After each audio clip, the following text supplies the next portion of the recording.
Isika androany zany ny andro faraika ambin'ny folo fanehoan'ny difiteran'ny tsapony fosiny lalandra ny voakatrin'ny fitiarovana nataony nandritry ny taona sy ny taona taloha azy moa.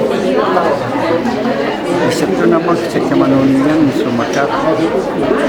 Tamin'ity zany zao ny lohateny dia hoe ny aretin'ny fosiny lalandra dia mety hikasika ny olona rehetra na inona taona na inona. Sy hoe miantitra ihany zany ny aretin'ny fosiny lalandra. Ny tena be indrindra amin'ny izy moa zany dia ny fiakaran'ny tosidra raha hoe hypertension artérielle.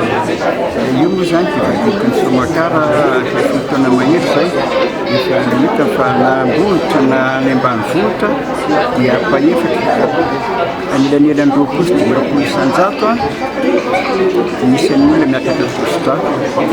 Dia tsy fantatra loatra hoe ny mahatonga an'izay fa ny aretin'ny karan'ny tosidra moa dia matetika tsy fantatra loatra izay tena antony dia miakatra izy io. Tsy hita Madagasikara ihany fa isaky manerana zao tontolo izao manjary betsaka miakatra tosidra. Misy kely ihany azo hoe androsirana an'ilay tosidra miakatra. Anisan'izany ohatra tsy fihinanana sira be loatra fa kelikely dia kely ny sira. Izay aloha dia mahela vao hita ny fiakaran'ny tosidra na koa fa tsy dia mampakatra firy ny fiakaran'ny tosidra fa sady miakatra tosidra ny sakafo be sira dia miakatra aingana be mihitsy ny tosidra. Ny fiakaran'ny tosidra moa zany dia ny tsy mety izy manimba ny lalandra. Dia rehefa simba ny lalandra dia simba koa ny taovy satria tsy mahazo rara-dalàna ny taovy.